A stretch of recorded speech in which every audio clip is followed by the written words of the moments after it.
La musique touareg la plus célèbre est sans doute l'imzad. Il en est l'instrument emblématique par excellence. Il est joué exclusivement par les femmes qui fabriquent elles-mêmes leurs instruments. L'imzad est une vielle monocorde. Il est constitué d'une calebasse recouverte d'une peau tendue.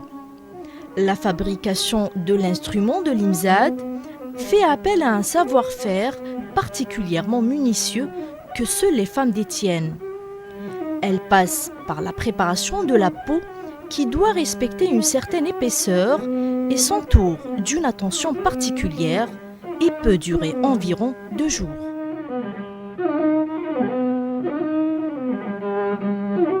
Les récipients et tous les produits qui entrent dans cette préparation doivent être d'une propreté irréprochable pour, dit-on, donner la vigueur nécessaire à la peau une fois montée sur la calebasse. Le choix de la calebasse doit tenir compte de sa taille et de son épaisseur.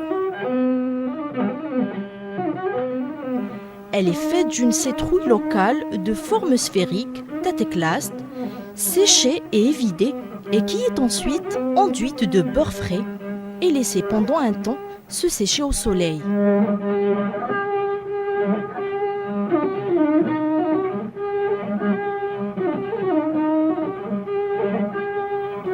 Les éléments en bois sont les chevalets tiziwen, constitués de 2 bâtonnets en forme de V.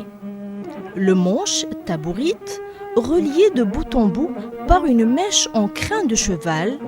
Et enfin l'archet, tagané, fait d'une branche de bois arquée et liée d'une extrémité à l'autre par une autre mèche en crin de cheval.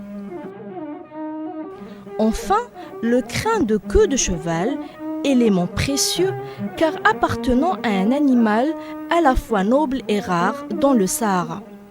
Il est choisi selon sa solidité et flexibilité. Le bon crin est celui extrait du milieu de la queue du cheval, car celui du haut est trop jeune, alors que celui de l'extrémité est trop vieux. Ces détails ont leur importance sur la sonorité du violon, car un vieux crin est toujours sujet à l'usure et à l'effritement, tandis que le jeune est encore trop court. Par contre, celui se trouvant au milieu de la queue a atteint tout comme un homme sa maturité et est donc digne de servir dans les séances de l'imzad.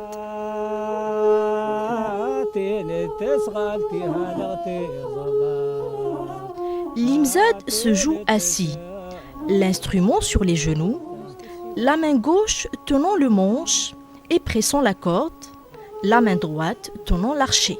La tête est légèrement penchée du côté de l'instrument si le jeu est en solo et sur le côté opposé s'il est accompagné. Ce que l'on peut traduire par « l'imzad, c'est moi qui suis son frère, il repose sur un genou et moi sur l'autre ».